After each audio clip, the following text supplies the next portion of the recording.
सत श्री अकाल जी, स्वागत एक बार फिर तो तुहाडा सब दा ते मैं प्रीत एक बार फिर तो लैके हाजिर साडे स्टूडेंट्स वास्ते एक खास शो ते अज एक बार फिर तो एक्सपर्ट्स की मुलाकात इस शो दे विच होएगी जी तुहाडे नाल। सारे ही डाउट सारे ही जिहड़े कन्फ्यूजन है उसनूं दूर करने की कोशिश करांगे। इस टाइम खास करके बच्चे इस टाइम कहिए कि पिछले 1 साल तो ही कहिए ਜਿਹੜੇ ਬੱਚਿਆਂ ਨੇ ਅਪਲਾਈ ਕਰ ਦਿੱਤਾ ਵੀਜ਼ੇ ਆ ਗਏ ਉਹ ਵੀ ਟੈਨਸ਼ਨ ਦੇ ਵਿੱਚ ਨੇ, ਜਿਨ੍ਹਾਂ ਨੇ ਹਜੇ ਅਪਲਾਈ ਕਰਨਾ ਉਹ ਵੀ ਟੈਨਸ਼ਨ ਦੇ ਵਿੱਚ ਨੇ ਕਿਉਂਕਿ ਪ੍ਰੋਪਰ ਸਹੀ ਗਾਈਡੈਂਸ ਜਿਹੜੀ ਉਹ ਬੱਚਿਆਂ ਨੂੰ ਨਹੀਂ ਮਿਲ ਪਾ ਰਹੀ। ਇੱਕ ਕੰਸਲਟੈਂਟ ਦੇ ਕੋਲ ਜਾਂਦੇ ਹੋ ਤੁਸੀਂ, ਫਾਈਲ ਪਕੜਾਉਂਦੇ ਹੋ, ਉਹਦਾ ਮਕਸਦ ਸਿਰਫ ਇਹ ਹੁੰਦਾ ਕਿ ਫਾਈਲ ਪਕੜੀਏ, ਵੀਜ਼ਾ ਆਏ ਨਾ ਆਏ, ਮੇਰੇ ਬੇਸਿਕ 50-60 ਹਜ਼ਾਰ ਲੱਖ 2 ਲੱਖ ਜਿਹੜਾ ਉਹ ਬਣ ਜਾਵੇ ਮੈਨੂੰ। ਸੋ ਬਹੁਤ ਸਾਰੇ ਬੱਚਿਆਂ ਨੇ ਜਿਹੜੀ ਪ੍ਰੋਬਲਮ ਜਿਹੜੀਆਂ ਫੇਸ ਕੀਤੀਆਂ, ਕਈਆਂ ਦੇ ਵੀਜ਼ੇ ਵੀ ਆ ਗਏ ਤਾਂ ਵੀ ਉਹ ਘਰ ਬੈਠੇ ਨੇ, ਕੈਨੇਡਾ ਨਹੀਂ ਪਹੁੰਚ ਪਾਈ, ਬਹੁਤ ਜ਼ਿਆਦਾ ਕਨਫਿਊਜ਼ਨ। ਸੋ ਅੱਜ ਇੱਕ ਵਾਰ ਫਿਰ ਤੋਂ ਮੁਲਾਕਾਤ ਐਕਸਪਰਟਸ ਦੇ ਨਾਲ ਇਸ ਸ਼ੋਅ ਦੇ ਜ਼ਰੀਏ। ਅੱਜ ਸਾਡੇ ਕੋਲ ਨਾਲ ਹੋਣਗੇ ਜੀ ਪਾਇਨੀਅਰ ਇਮੀਗ੍ਰੇਸ਼ਨ ਤੋਂ ਮਿਸਟਰ ਰਵੀ ਗਰਗ ਜੀ, ਜੋ ਹਮੇਸ਼ਾ ਟਾਈਮ ਕੱਢਦੇ ਨੇ ਇਸ ਸ਼ੋਅ ਦੇ ਵਿੱਚ ਆਉਂਦੇ ਨੇ, ਸਹੀ ਇੱਕ ਸੱਚੀ ਸਲਾਹ ਜਿਹੜੀ ਹੈ ਬੱਚਿਆਂ ਨੂੰ ਦੇ ਕੇ ਜਾਂਦੇ ਨੇ ਕਿਉਂਕਿ ਖੁਦ ਉਹ ਐਕਸਪੀਰੀਅੰਸਡ ਨੇ। बहुत सालों का एक्सपीरियंस आप कहिए तो 17-18 सालों का एक्सपीरियंस बहुत वड्डी गल होंदी है। हज़ारां लखां स्टूडेंट पहुँच चुके हैं।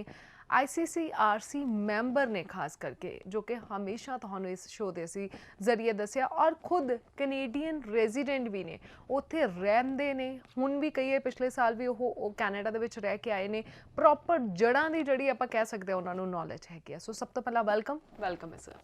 ਰੀਤ ਜੀ, शो ਤੇ ਸੱਦਾ ਦੇਣ ਲਈ ਬਹੁਤ ਬਹੁਤ ਧੰਨਵਾਦ ਤੇ ਸਾਰੇ ਦਰਸ਼ਕਾਂ ਨੂੰ ਮੇਰੀ ਪਿਆਰ ਭਰੀ ਸਤਿ ਸ਼੍ਰੀ ਅਕਾਲ ਜੀ। सर सब तो पहला तो मैं जानना चाहांगी लास्ट सैमीनार्स होए ने तुहाडे, वो सैमीनार बारे थोड़ा जिहा बच्चों को दस्सिओ क्योंकि कईयां ने अटेंड ही नहीं कर पाए वो सैमीनार्स ਨੂੰ ਨਾ। ਬਿਲਕੁਲ ਰੀਤ ਜੀ, ਸੀਗੇ ਪਹਿਲਾਂ ਜਦੋਂ ਸੀਗੇ ਕਈ ਕੁਝ ਸੈਮੀਨਾਰਸ ਜਿਹੜੇ ਚੰਡੀਗੜ੍ਹ ਔਰ ਮੋਗਾ, ਫਿਰੋਜ਼ਪੁਰ, ਲੁਧਿਆਣਾ ਉੱਥੇ ਹੋ ਗਏ ਸੀਗੇ ਔਰ ਜਲੰਧਰ, ਅੰਮ੍ਰਿਤਸਰ ਦੇ ਸਾਨੂੰ ਕੈਂਸਲ ਕਰਨੇ ਪਏ ਸੀਗੇ ਔਰ ਉਹ ਅਸੀਂ ਦੁਬਾਰਾ ਲਾਵਾਂਗੇ ਜਦੋਂ ਲੋਕਡਾਊਨ ਲੱਗ ਗਿਆ ਹੈਗਾ ਔਰ ਬੜੀ ਸਾਰੀ ਰਿਸਟ੍ਰਿਕਸ਼ਨਸ ਪੰਜਾਬ ਗੌਰਮੈਂਟ ਨੇ ਲਾਗੂ ਕਰ ਦਿੱਤੀਆਂ। ਦੁਬਾਰਾ ਜਦੋਂ ਖੁੱਲ੍ਹਣਗੀਆਂ ਅਪ੍ਰੈਲ ਦੇ ਵਿੱਚ ਤੇ ਅਸੀਂ ਜਲਦੀ ਹੀ ਦੁਬਾਰਾ ਲਾਵਾਂਗੇ। ਲੇਕਿਨ ਚੰਡੀਗੜ੍ਹ ਆਫਿਸ ਦੇ ਵਿੱਚ ਕੁਝ ਪਰਟੀਕੂਲਰ ਡੇਜ਼ ਦੇ ਵਿੱਚ ਮੈਂ ਪਰਸਨਲੀ ਅਵੇਲੇਬਲ ਹੁੰਦਾ ਔਰ ਆਫਿਸਿਸ ਦੇ ਵਿੱਚ ਗੱਲ ਕਰਕੇ 70613 70613 ਤੇ ਗੱਲ ਕਰਕੇ ਤੁਸੀਂ ਅਪੁਆਇੰਟਮੈਂਟ ਲੈ ਸਕਦੇ ਹੋ, ਮੇਰੇ ਨਾਲ ਗੱਲਬਾਤ ਕਰ ਸਕਦੇ ਹੋ। ਔਰ ਕੋਈ ਖਾਸ ਕੇਸ ਹੋਵੇ तो वर्चुअल मीटिंग का मतलब जोड़ा है स्काइप या वट्सअप ते जोड़ा फेस टू फेस मीटिंग जी है वो मैं कर सकता है, डिपेंड्स ऑन योर केस। लेकिन हर केस ते मेरी निगाह होंदी हैगी है, किसी भी ऑफिस दे विच होवां मैं, किते भी होवां और अलग अलग ऑफिस दे विच इन्ने सारे क्लाइंट्स आंदे ने। मेरे वालों बहुत बहुत दिलों उन्हां नूं धन्नवाद कि साडी ऑनेस्टी जिहड़ी कि जिसनूं कसम खा के असीं एक ऑफिस खोलिया सी 2003 दे विच और ट्रांसपेरेंसी और तुहाडी एक्सपर्टीज़ दे नाल केयर, ये सारियां चीज़ां दे वादे नूं पूरा करदे होए तुसीं ਜਿਹੜੇ ਸਾਡੀ ਵੈਲਿਊ ਕੀਤੀ ਹੈ ਜਿਸ ਦੇ ਕਰਕੇ ਅਸੀਂ one of the top ਫਿਊ in India ਹੈਗੇ ਆ, ਉਸ ਦੇ ਵਾਸਤੇ ਤੁਹਾਡੀ ਵੈਲਿਊ ਦੇਣ ਵਾਸਤੇ ਮੇਰਾ ਦਿਲੋਂ ਬਹੁਤ ਬਹੁਤ ਧੰਨਵਾਦ। ਔਰ ਬਦਲੇ ਦੇ ਵਿੱਚ ਉਹੀ ਰੱਬ ਨੂੰ ਹਾਜ਼ਰ ਨਾਜ਼ਰ ਮੰਨ ਕੇ ਵਾਅਦਾ ਕਿ ਤੁਹਾਡੀ ਹਰ ਫਾਈਲ ਦੇ ਉੱਪਰ ਕੇਅਰ ਔਰ ਮੇਰੀ ਪਰਸਨਲ ਜਿਹੜੀ ਹੈ ਤੁਹਾਡੀ ਜਿਹੜੀ ਹੈ ਕੇਅਰ ਜਿਹੜੀ ਹੈ ਹਰ ਫਾਈਲ ਦਾ ਖਾਸ ਖਿਆਲ ਤੇ ਵੈਲਕਮ। ਲੇਕਿਨ ਸੈਮੀਨਾਰਸ ਦੀ ਲੈਟ ਅਸ ਹੋਪ ਕਿ ਲੋਕਡਾਊਨ ਵਗੈਰਾ ਇਹ ਠੀਕ ਹੋ ਜਾਵੇ, ਕਰੋਨਾ ਠੀਕ ਹੋਵੇ ਔਰ ਦੁਬਾਰਾ ਤੋਂ ਉਸ ਤਰ੍ਹਾਂ ਹੀ ਜ਼ਿਆਦਾ ਵੱਡੇ ਵੱਡੇ ਸੈਮੀਨਾਰ ਜਿਸ ਦੇ ਵਿੱਚ ਇੰਨੇ ਸਾਰੇ ਲੋਕ ਮਿਲਣਾ ਚਾਹੁੰਦੇ ਨੇ ਉਹ ਅਸੀਂ ਦੁਬਾਰਾ ਮਿਲ ਸਕੀਏ। बिल्कुल जी बिल्कुल। सो सैमीनार्स दे विच हमेशा ही बच्चों को जिहड़ी इन्फॉर्मेशन दी जाती है, पाइनियर इमीग्रेशन वालों हमेशा ही सैमीनार्स करवाए जाते हैं। सो इस टाइम तुहानूं भी पता थोड़ी जी सिचुएशन इदां दी चल रही हैगी जिस वजह के नाल सर ने दस्सिया कि 2-3 कैंसल करने पे ने, पर आई होप कि बहुत जल्दी तुसीं दोबारा तो सैमीनार्स करोगे, बच्चों को जिहड़ी जानकारी दोगे। अच्छा सर, इस टाइम मैं गल करना चाहांगी कि हुण लॉकडाउन दोबारा तो शुरू हो गया, पर इस टाइम कैनेडा जिन्हां ने जाना की सिचुएशन है, किदां दी प्रोफाइल वाले बच्चे जा सकते हैं? 6 बैंड या फिर अगर असीं गल करिए 1 या 2 मॉड्यूल जो 5.5 बैंड वालियां दी, इदां दे थोड़े जे वीक प्रोफाइल वाले बच्चों दी उन्हां दे चांसिस हैगे ने? क्योंकि बहुत सारे इमीग्रेशनस वालों ये कहा जा रहा बच्चों नूं कि कोविड की वजह के नाल जिहड़ियां कंट्रीज़ हैगियां उन्हां नूं भी नुकसान होया। सो हुण कैनेडा जिहड़ी गवर्नमेंट हैगी काफ़ी ज़्यादा लिबरल हो गई है इंटरनेशनल स्टूडेंट्स दे लई। बिल्कुल प्रीत जी, कैनेडा तो बाकी सारे कंट्रीज़ का सारे वर्ल्ड में सारिਆਂ ਨੂੰ पता है कि लॉकडाउन रहा साल भर, इन्ना सारा जो उन्होंने सारी इकॉनमी बहुत डाउन चली गई और बुरा हाल वाली गल ਔਰ ਕੈਨੇਡਾ ਦੇ ਵਿੱਚ ਵੀ ਡੈਫੀਨਿਟਲੀ ਇਹ ਲਾਕਡਾਊਨ ਵਗੈਰਾ ਦੇ ਕਰਕੇ ਇਕੋਨਮੀ ਬਹੁਤ ਡਾਊਨ ਰਹੀ ਔਰ ਜਿਹੜਾ ਇਹਨਾਂ ਦਾ ਟਾਰਗੇਟ ਹੁੰਦਾ ਹੈ ਕਿ ਕਾਫੀ ਜਿਹੜਾ ਹੈ ਲੋਕਾਂ ਨੂੰ ਬਾਹਰ ਦੇ ਕੰਟਰੀਆਂ ਤੋਂ ਲਿਜਾ ਕੇ ਕੈਨੇਡਾ ਦੇ ਵਿੱਚ ਪਰਮਾਨੈਂਟ ਰੈਜ਼ੀਡੈਂਟ ਬਣਾਉਣਾ, ਉਹ ਜਿਹੜਾ ਹੈ ਟਾਰਗੇਟ 2020 ਦੇ ਵਿੱਚ ਬਹੁਤ ਹੀ ਘੱਟ ਲੋਕ ਜਾ ਪਾਏ, ਜਿਹਦੇ ਕਰਕੇ ਉਹ ਟਾਰਗੇਟ ਉਹਨਾਂ ਦਾ ਮੀਟ ਨਹੀਂ ਹੋਇਆ ਔਰ ਉਸ ਨੂੰ ਉਹਨਾਂ ਨੇ ਅੱਗੇ ਫਿਰ ਜਿਹੜਾ ਪੂਰਾ ਕਰਨ ਦੇ ਲਈ ਜ਼ਿਆਦਾ ਦਰਵਾਜ਼ੇ ਖੋਲ੍ਹ ਦਿੱਤੇ ਔਰ ਜ਼ਿਆਦਾ ਸਟੱਡੀ ਵੀਜ਼ਾ ਜਾਂ ਹੋਰ ਕਈ ਤਰੀਕੇ ਨਾਲ ਲੈ ਕੇ ਜਾ ਰਹੇ ਨੇ ਕੈਨੇਡਾ ਅੰਬੈਸੀ, ਕੈਨੇਡਾ ਸਰਕਾਰ। ਔਰ ਜਿਸ ਤਰ੍ਹਾਂ ਤੁਸੀਂ ਦੱਸਿਆ ਕਿ ਲੋ ਪ੍ਰੋਫਾਈਲ ਘੱਟ ਨੰਬਰਾਂ ਵਾਲੇ ਬੱਚੇ ਔਰ ਓਵਰਆਲ 6 ਨਾਟ ਲੈਸ ਦੈਨ 5.5 ਦੇ ਨਾਲ ਬਹੁਤ ਹਾਈ ਸਕਸੈਸ ਰੇਟ ਵੀਜ਼ਾ ਲੱਗਦੇ ਪਏ ਨੇ।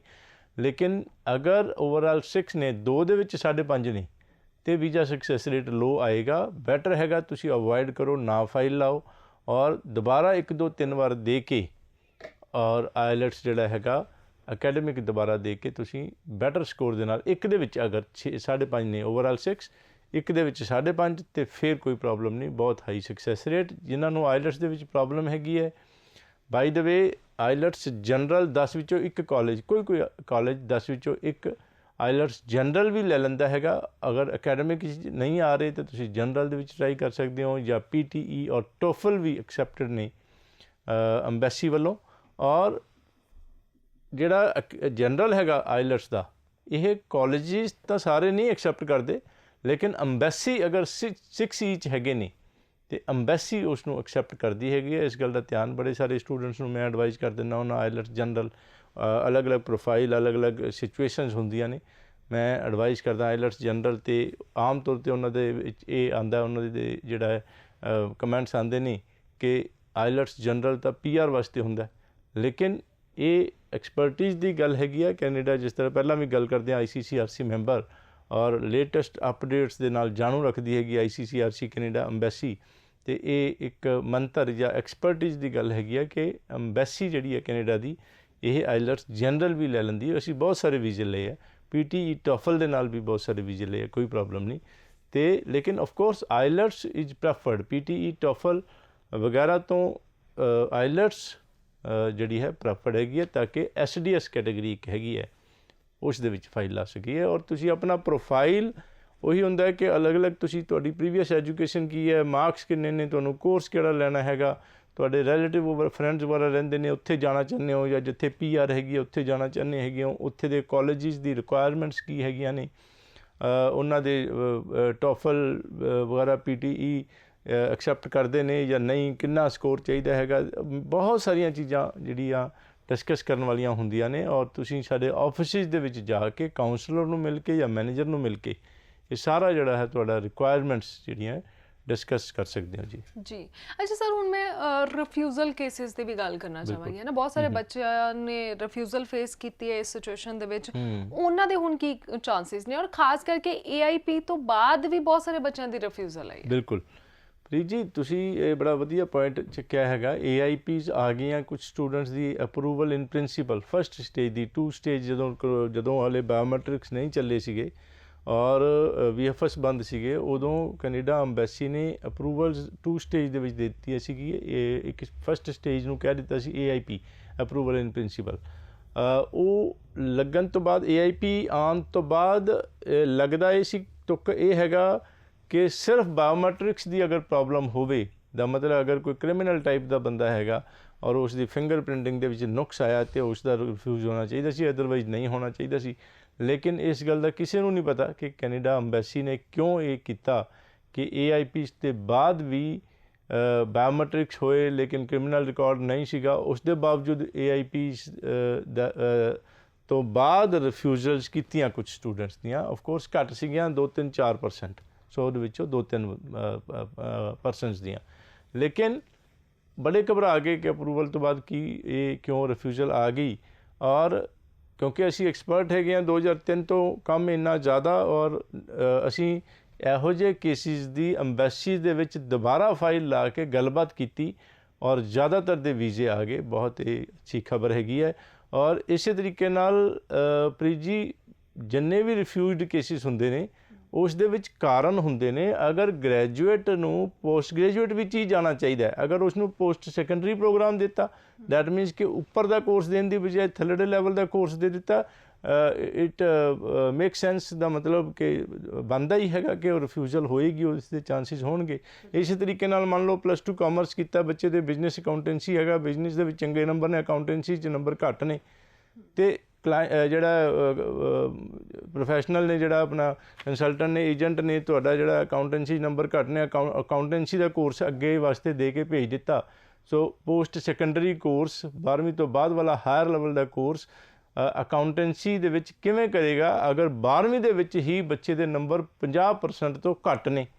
ਸੋ ਇਸੇ ਤਰੀਕੇ ਨਾਲ ਇਹ ਛੋਟੀ ਛੋਟੀਆਂ ਇੰਨੀਆਂ ਸਾਰੀਆਂ ਗੱਲਾਂ ਨੇ, ਟਿਪਸ ਨੇ, ਐਕਸਪਰਟਿਜ਼ ਦੇ ਛੋਟੇ ਛੋਟੇ ਲਕੂਨੇ ਨੇ ਔਰ ਪੁਆਇੰਟਸ ਨੇ ਜਿਨ੍ਹਾਂ ਨੂੰ ਧਿਆਨ ਦੇ ਵਿੱਚ ਰੱਖ ਕੇ ਫਾਈਲ ਨੂੰ ਲਾਣਾ ਹੁੰਦਾ। ਪਹਿਲਾਂ ਤਾਂ ਕੋਰਸ ਚੂਜ਼ ਕਰਨਾ ਰੈਲੇਵੈਂਟ, ਚੰਗਾ, ਜਿਸ ਦੇ ਨਾਲ ਮਾਰਕਸ ਦਾ ਹਿਸਾਬ ਕਿਤਾਬ ਲਾ ਕੇ, ਤਾਂ ਕਿ ਅਸੀਂ ਜਿਹੜਾ ਹੈ ਉਸ ਦੇ ਵਿੱਚ ਵੀਜ਼ਾ ਦੇ ਵਿੱਚ ਪ੍ਰੋਬਲਮ ਨਾ ਆਏ, ਔਰ ਵੀਜ਼ਾ ਲੱਗਣ ਤੋਂ ਬਾਅਦ ਉੱਥੇ ਜਾ ਕੇ ਬੱਚੇ ਨੂੰ ਪੜ੍ਹਨ ਵਿੱਚ ਵੀ ਤਕਲੀਫ ਨਾ ਆਏ, ਔਰ ਫਿਰ ਕੈਰੀਅਰ ਓਰੀਐਂਟਡ ਦਾ ਮਤਲਬ ਉੱਥੇ ਕੈਰੀਅਰ ਬੱਚੇ ਦਾ ਫਿਊਚਰ ਬਣੇ।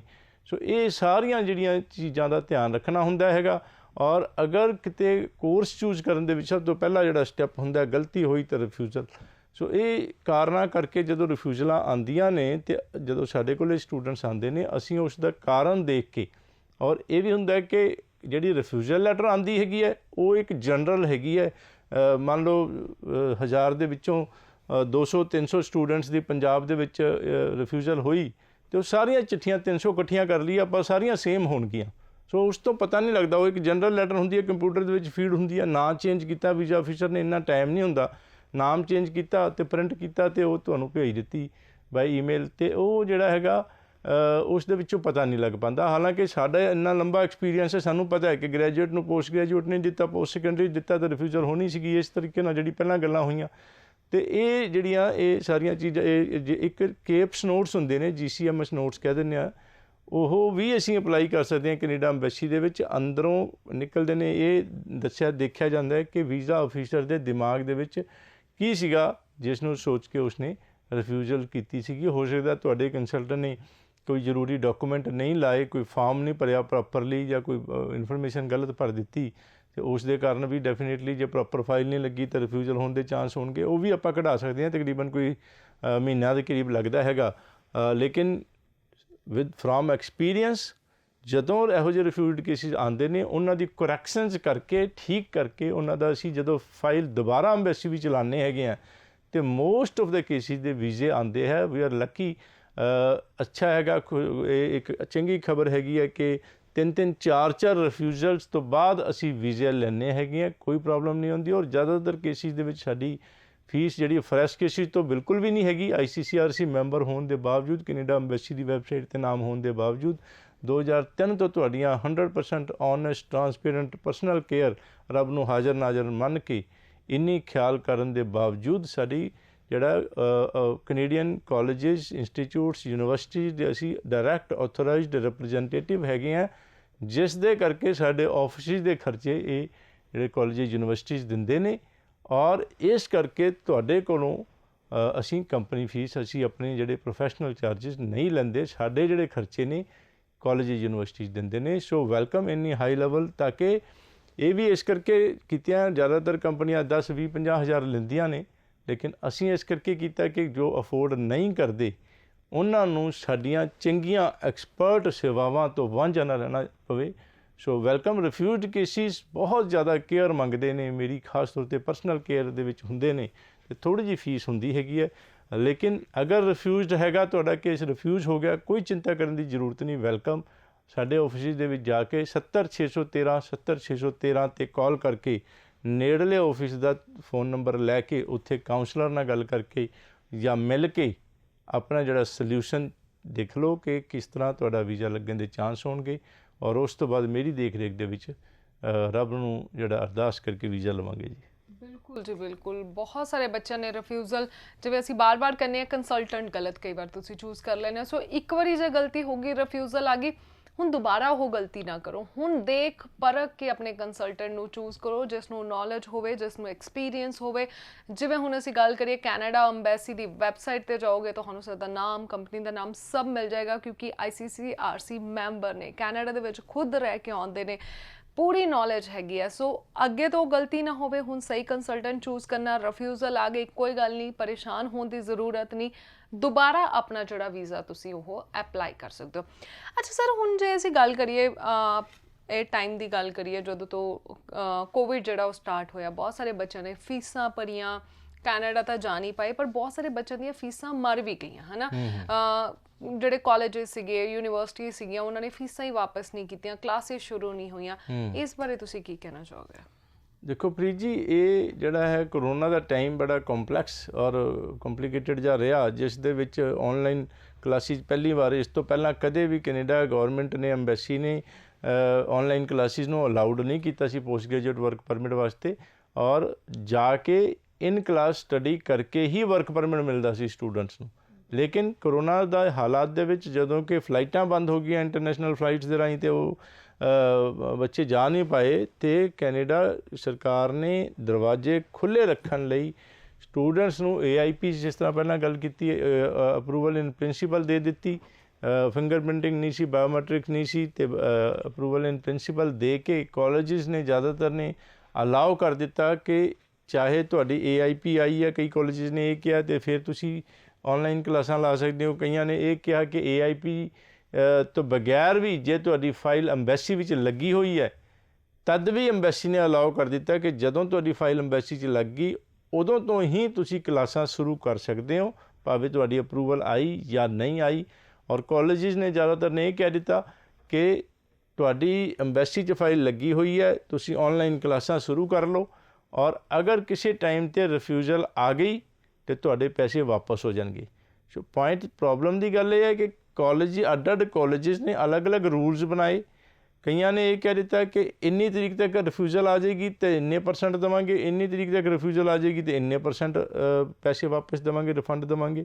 ਸੋ ਇੰਨੇ ਸਾਰੇ ਕਾਲਜਿਸ ਦੇ ਅੱਡ ਜਿਹੜੀ ਡਿਊ ਡੇਟਸ ਜਾਂ ਡੈਡਲਾਈਨਸ ਔਰ ਅਲੱਗ-ਅਲੱਗ ਰੂਲਸ, ਉਸ ਦੇ ਸਾਰਿਆਂ ਦੇ ਸਾਨੂੰ ਨੋਟਸ ਬਣਾਉਣੇ ਪਏ, ਪੂਰਾ ਧਿਆਨ ਰੱਖਣਾ ਪਿਆ, ਬਹੁਤ ਅਲਰਟ ਹੋਣਾ ਪਿਆ, ਔਰ ਆਪਣੇ ਸਾਰੇ ਸਟੂਡੈਂਟਸ ਨੂੰ ਉਹ ਸਾਰੇ ਨੋਟਸ, ਉਹ ਸਾਰੀ ਨੌਲੇਜ, ਇਨਫੋਰਮੇਸ਼ਨ ਦੇਣੀ ਪਈ, ਇੱਕ ਸਟੂਡੈਂਟ ਨੂੰ ਪਰਸਨਲ ਕੇਅਰ ਦੇਣੀ ਪਈ, ਤਾਂ ਕਿ ਉਹਨਾਂ ਦੀ ਕੋਈ ਫੀਸ ਜਿਹੜੀ ਡੈਡਲਾਈਨ ਨਾ ਟੱਪ ਜਾਵੇ ਔਰ ਉਹਨਾਂ ਨੂੰ ਕਿਤੇ ਫੀਸ ਉਹਨਾਂ ਦੀ ਮਰ ਨਾ ਜਾਵੇ।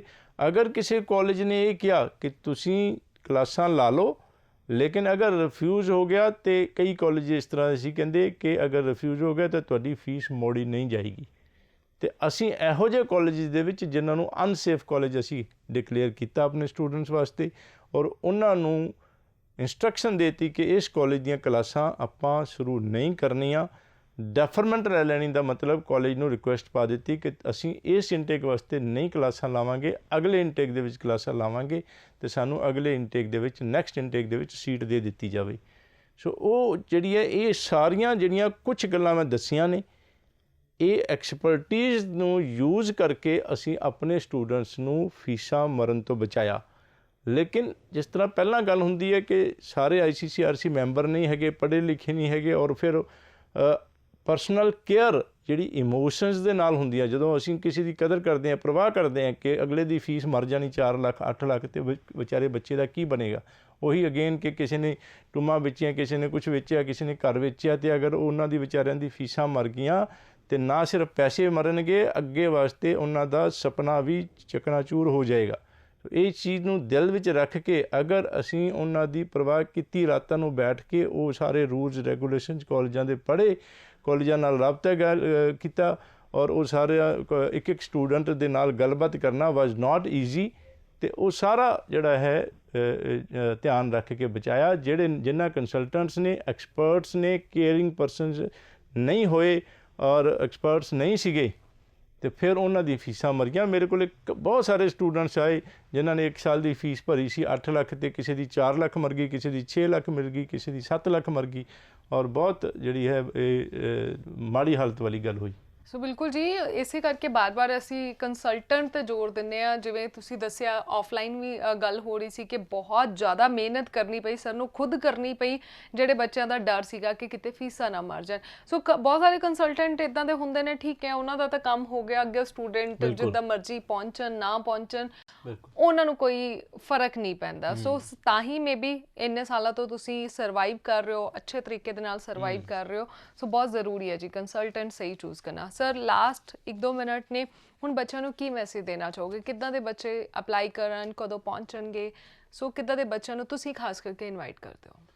ਦੇਖੋ ਪ੍ਰੀਤ ਜੀ, ਡਿਪੈਂਡ ਬਹੁਤ ਕੁਝ ਕਰਦਾ ਹੈ ਕਦੋਂ ਐਜੂਕੇਸ਼ਨ ਕੀਤੀ, ਕਿੰਨਾ ਗੈਪ ਸੀਗਾ, ਔਰ ਮਾਰਕਸ ਕਿੰਨੇ ਸੀਗੇ, ਔਰ ਬੈਂਡਸ ਤੁਹਾਡੇ ਕਿੰਨੇ ਨੇ। ਔਰ ਸਭ ਤੋਂ ਵੱਧ ਜਿਹੜੀ ਵੱਡੀ ਗੱਲ ਹੈ, ਮੇਰੇ 2003 ਤੋਂ 18 ਸਾਲ ਦੇ ਐਕਸਪੀਰੀਅੰਸ ਦੇ ਨਾਲ ਮੈਂ ਤੁਹਾਨੂੰ ਇਹ ਗੱਲ ਦੱਸ ਰਿਹਾ ਕਿ ਰੱਬ ਦੀ ਮਿਹਰ ਬਹੁਤ ਮਾਇਨੇ ਰੱਖਦੀ ਹੈਗੀ ਹੈ। ਇਹਦਾ ਮਤਲਬ ਇਹ ਕਿ 2 ਸਿਮਿਲਰ ਕੇਸਿਸ, ਮੰਨ ਲਓ 55% ਵਾਲੇ ਬੱਚਿਆਂ ਦੇ 2 ਦੇ ਸੇਮ ਹਰ ਚੀਜ਼ 2 ਪ੍ਰੋਫਾਈਲ ਜਿਹੜੇ ਸੇਮ ਨੂੰ ਕੇਸ ਲਾਈਏ ਤੇ ਕੋਈ ਵੱਡੀ ਗੱਲ ਨਹੀਂ, ਇੱਕ ਦਾ ਰਿਫਿਊਜ਼ ਹੋ ਜੇ, ਇੱਕ ਦਾ ਵੀਜ਼ਾ ਲੱਗ ਜੇ। ਫਰਕ ਕੀ ਪੈਂਦਾ ਹੈ ਕਿ ਜਦੋਂ ਅਸੀਂ ਫਾਈਲ ਲਾਉਂਦੇ ਹਾਂ, ਅੱਡ ਵੀਜ਼ਾ ਆਫੀਸਰਸ ਕੋਲ ਫਾਈਲਾਂ ਜਾਂਦੀਆਂ ਨੇ। ਅਗਰ ਆਫੀਸਰ ਜਿਹੜਾ ਲੀਨੀਅੰਟ ਹੈਗਾ ਤੇ ਵੀਜ਼ਾ ਦੇ ਦੇਗਾ, ਸਟ੍ਰਿਕਟ ਹੈਗਾ ਤੇ ਓਬਜੈਕਸ਼ਨ ਕਰ ਸਕਦਾ ਹੈ। ਲੇਕਿਨ ਇਸ ਦਾ ਮਤਲਬ ਇਹ ਨਹੀਂ ਹੈ ਕਿ ਲੀਨੀਅੰਟ ਸਟ੍ਰਿਕਟ ਦੀ ਗੱਲ ਹੀ ਹੈਗੀ ਹੈ ਤੇ ਭਾਵੇਂ ਫਿਰ ਕਿਸੇ ਕੋਲ ਵੀ ਫਾਈਲ ਲਾ ਲਓ ਤੇ ਕੁਛ ਵੀ ਹੋ ਜਾਵੇ, ਤੇ ਫਿਰ ਜੇ ਵੀਜ਼ਾ ਅਫਸਰਾਂ ਦੇ ਹੱਥ ਹੀ ਹੋ ਗਿਆ ਤੇ ਫਿਰ ਕੰਸਲਟੈਂਟ ਦਾ ਫਰਕ ਨਹੀਂ ਹੈ, ਇਹ ਗੱਲ ਨਹੀਂ। Of course we have to be right ਦਾ ਮਤਲਬ ਕਿ ਸਾਨੂੰ ਤਾਂ ਤਰੀਕੇਵਾਰ ਕੰਮ ਕਰਨਾ ਹੀ ਪੈਣਾ ਨਾ, ਕਿ ਕਿਹੜੇ ਕਾਗਜ਼ ਲੱਗਣੇ ਨੇ, ਕਿਹੜੇ ਨਹੀਂ ਲੱਗਣੇ। ਔਰ ਛੋਟੀ ਐਕਸਪਰਟੀਜ਼ ਦੇ, ਜਿਸ ਤਰ੍ਹਾਂ ਮੈਂ ਕਈ ਗੱਲਾਂ ਸ਼ੇਅਰ ਕੀਤੀਆਂ ਸੀਗੀਆਂ, ਉਹ ਸਾਰੀਆਂ ਜਿਹੜੀ ਐਕਸਪਰਟ ਪੁਆਇੰਟਸ ਨੂੰ ਧਿਆਨ 'ਚ ਰੱਖਦੇ ਹੋਏ ਗੈਰ ਜ਼ਰੂਰੀ ਕਾਗਜ਼ਾਂ ਨੂੰ ਨਾ ਲਾਣਾ, ਜ਼ਰੂਰੀ ਕਾਗਜ਼ਾਂ ਨੂੰ ਮਿਸ ਨਾ ਕਰਨਾ। ਔਰ SOP ਬੜੇ ਸਾਰੇ ਕੇਸਾਂ 'ਚ ਲੱਗਦੀ ਹੈ, ਉਸ ਨੂੰ ਕਿਸ ਤਰੀਕੇ ਨਾਲ ਕੀ ਲਿਖਣਾ, ਇਹ ਸਭ ਇੰਨਾ ਕੁਛ ਜਿਹੜਾ ਐਕਸਪਰਟੀਜ਼ ਮੈਟਰ ਕਰਦੀ ਹੈਗੀ ਹੈ ਕਿ ਉਹਨੂੰ ਵਧੀਆ ਕੇਸ ਤਾਂ ਕਰਕੇ ਲਾਣਾ ਹੀ ਹੈਗਾ। ਲੇਕਿਨ ਉਸ ਦੇ ਬਾਵਜੂਦ ਅਗਰ ਤੁਸੀਂ ਕੇਸ ਹੀ ਖਰਾਬ ਲਾ ਦਿੱਤਾ ਤਾਂ ਫਿਰ ਤਾਂ ਰਿਫਿਊਜ਼ ਹੋਣਾ ਹੀ ਹੋਣਾ। ਲੇਕਿਨ ਅਗਰ ਹਰ ਤਰੀਕੇ ਨਾਲ ਵਧੀਆ ਤਰੀਕੇ ਨਾਲ ਲਾਇਆ ਹੈਗਾ ਤੇ ਫਿਰ ਵੀ ਜਿਹੜੀ ਹੈ ਵਾਹਿਗੁਰੂ ਦੀ ਮਿਹਰ ਜ਼ਰੂਰ ਮੈਟਰ ਕਰਦੀ ਹੈਗੀ ਆ। ਔਰ ਕਈ ਵਾਰ ਰਿਫਿਊਜ਼ ਹੋ ਜਾਂਦੇ ਹੈਗੇ, ਅਸੀਂ ਦੁਬਾਰਾ ਅੰਬੈਸੀ ਨਾਲ ਗੱਲ ਕਰਦੇ ਹਾਂ ਕਿ ਇਸ ਦੇ ਵਿੱਚ ਇਹ ਕਿਉਂ ਤੁਸੀਂ ਰਿਫਿਊਜ਼ ਕੀਤਾ, ਔਰ ਇਹ ਪੁਆਇੰਟ ਨੇ, ਉਹਨਾਂ ਨੂੰ ਜਦੋਂ ਸਮਝਾਈਦਾ ਤੇ ਬਹੁਤ ਸਾਰੇ ਕੇਸਿਸ ਦੇ ਦੁਬਾਰਾ ਵੀਜ਼ੇ ਆ ਜਾਂਦੇ ਆ। ਸੋ ਇਸ ਤਰੀਕੇ ਨਾਲ ਸਾਰਾ ਤੁਹਾਡਾ ਜਿਹੜਾ ਦਾਰਮੋਦਾਰ ਹੈਗਾ, ਸਾਰਾ ਕੁਛ ਡਿਪੈਂਡ ਜਿਹੜਾ ਕੰਸਲਟੈਂਟ 'ਤੇ ਕਰਦਾ ਹੈ। ਆਫ ਕੋਰਸ ਮਾਂ ਪਿਓ ਦੀ ਸੇਵਾ, ਮਾਂ ਪਿਓ ਦੇ ਪੈਰੀ ਹੱਥ ਲਾ ਕੇ ਆਸ਼ੀਰਵਾਦ, ਰੱਬ ਦਾ ਨਾਂ, ਇਹ ਜਿਹੜਾ ਰੱਬ ਦੀ ਕਿਰਪਾ ਜਿਹੜੀ ਹੈਗੀ ਆ ਬਹੁਤ ਮੈਟਰ ਕਰਦੀ ਹੈਗੀ ਆ। ਔਰ ਇਹ ਚੰਗੇ ਕੰਮ, ਔਰ ਇਸ ਦੇ ਨਾਲ ਹੀ ਮੈਂ ਤਾਂ ਹਮੇਸ਼ਾ ਇਹ ਗੱਲ ਕਹਿੰਦਾ ਕਿ ਮੈਂ 100% ਓਨੈਸਟੀ, ਟਰਾਂਸਪੇਰੈਂਸੀ, ਕੇਅਰ ਔਰ ਇੱਕ ਰੱਬ ਦਾ ਬੰਦਾ ਬਣਨ ਦੀ ਸਹੁੰ ਖਾਧੀ ਹੋਈ ਹੈ। ਔਰ ਆਪਾਂ ਸਾਰੇ ਹੀ ਜਿਹੜੇ ਕੋਈ ਵੀ ਕੰਮ ਕਰਦਾ ਹੋਵੇ, ਖਾਸ ਤੌਰ 'ਤੇ ਸਰਕਾਰੀ ਜੋਬ ਵਾਲੇ, ਉਹਨਾਂ ਨੂੰ ਜਿਹੜਾ ਹੈ ਇਸ ਸਹੁੰ ਖਾਣ ਦੀ ਜ਼ਰੂਰਤ ਹੈਗੀ ਹੈ, ਤਾਂ ਕਿ ਰੱਬ ਦੇ ਬੰਦੇ ਬਣ ਕੇ ਸਾਨੂੰ ਇਹ ਖੁਸ਼ੀਆਂ, ਅਗਰ ਕੋਈ ਜਿਸ ਤਰ੍ਹਾਂ ਕਿ ਉਹੀ ਕਿ ਇੱਕ ਵੱਡਾ ਅਫਸਰ ਹੈਗਾ ਅਤੇ ਗਲਤ ਅਗਰ ਕੰਮ ਕੀਤੇ ਨੇ, ਅਤੇ ਬੱਚਿਆਂ ਦਾ ਫਿਰ ਉਹੀ ਅਗੇਨ ਕਿ ਫਿਰ ਵੀਜ਼ਾ ਲੱਗੇਗਾ ਨਹੀਂ ਲੱਗੇਗਾ, ਇਹ ਸਾਰੀਆਂ ਰੱਬ ਦੀ ਨਿਆਮਤਾਂ ਜਿਹੜੀਆਂ ਨੇ, ਇਹ ਰੱਬ ਜਿਹੜੀ ਦੀ ਕਿਰਪਾਵਾਂ, ਇਹ ਲੈਣ ਵਾਸਤੇ ਵੀ have to be godly person. ਅਤੇ ਸਾਡੇ ਸਾਰੇ ਆਫਿਸ ਦੇ ਵਿੱਚ ਉਹੀ ਮਾਹੌਲ, ਤੁਹਾਡਾ ਆਪਣਾ ਆਫਿਸ ਔਰ ਰੱਬ ਦੇ ਬੰਦੇ ਬਣ ਕੇ ਤੁਹਾਡੀ ਸੇਵਾ। ਔਰ ਮੈਂ ਅੱਡ ਆਫਿਸਾਂ 'ਚ ਅੱਡ ਦਿਨਾਂ ਨੂੰ ਮਿਲਦਾ ਹੈਗਾ, ਮੈਨੂੰ ਮਿਲਣਾ ਬਿਲਕੁਲ ਮੁਸ਼ਕਿਲ ਨਹੀਂ।